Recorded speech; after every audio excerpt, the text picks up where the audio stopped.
mayabang. Sabi daw, "Hindi ako makikipagkamay sa'yo. Binabas mo ako eh. Hindi ako ipokrito." Mabuti sana kung biro, kung pabiro yung pagsabi. Hindi, seryoso siya. Ang yabang talaga ni Topacio eh. Ha? Ang yabang talaga ni Topacio, mga kabunyog, mga kababayan. Hmm? Hindi daw siya makikipagkamay kay Attorney Jess Falses kasi binabas daw siya ni Attorney Jess Falses. Kaya sabi ni Attorney Jess Falses, hindi naman siya napahiya kasi hindi naman siya nag-offer ng handshake na inayawan ni Topacio.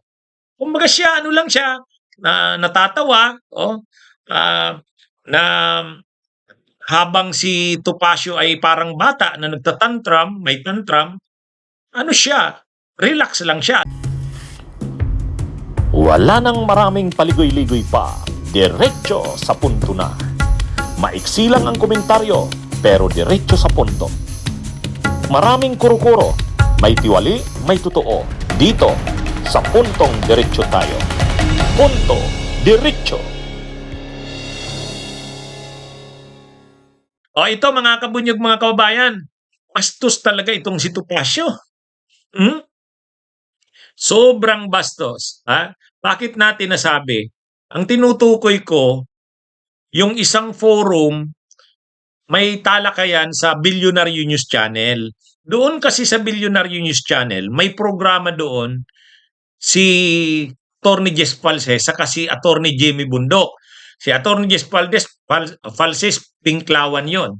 Si Attorney Jimmy Bundok naman, DDS yon. Mukhang may programa sila doon. Ginest nila si Topacio.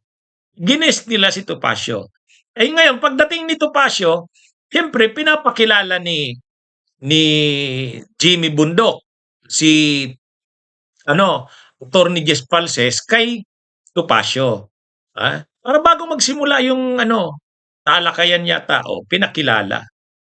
Pinapa-handshake, shake hands. Ayaw ni Topacio, mayabang. Sabi daw, "Hindi ako makikipagkamay sa'yo. Binabas mo ako eh. Hindi ako ipokrito."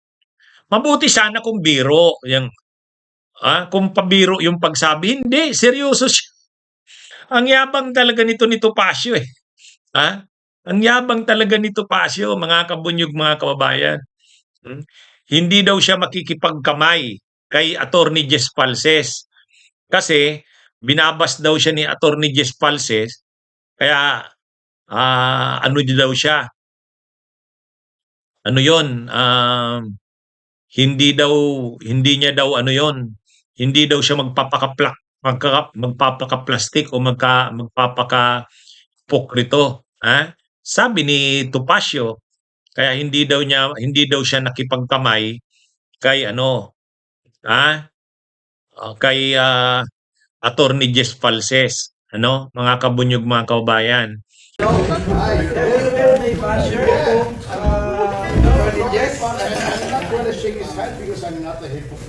Pero mayroong na diyan, mayroong post na diyan si Attorney Jess Falses, kasi yung mga DDS nagsi-celebrate, pinagmamalaki nila, parang iniinsulto nila si Attorney Jess Falses na, ayan, parang napahiya ka, hindi nakipagkamay sa iyo si Attorney Topacio.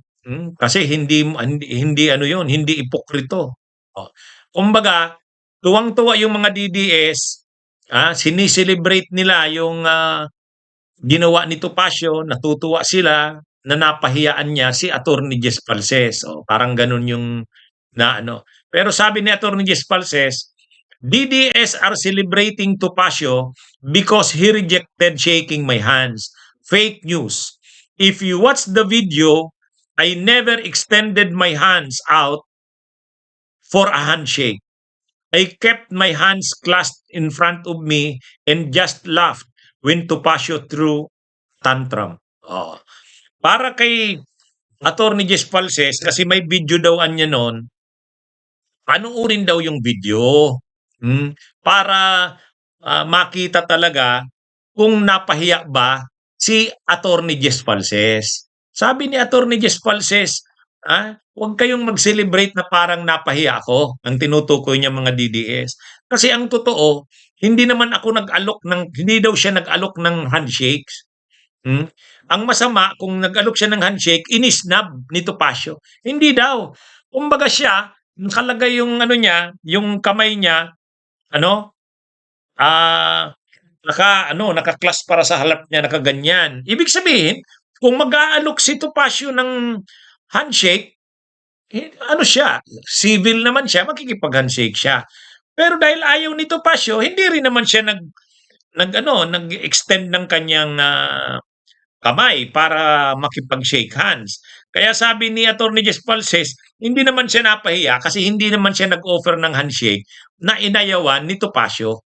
Kumbaga siya, lang siya, natatawa, na habang si Topacio ay parang bata na may tantrum, siya, relax lang siya, sabi ni Attorney Jess Falces. So anong nakakahiya sa kanya?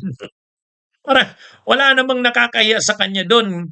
Hindi naman siya kumbaga hindi naman siya na ni Topacio. Hindi naman siya napahiya kasi hindi naman siya nag-extend ng pag-shake ng hands tapos inayawan ni Topacio. Hindi.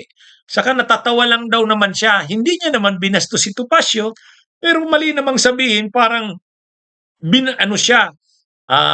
ininsulto siya ni Topacio. Hindi 'yon. Para sa kanya, okay lang 'yun.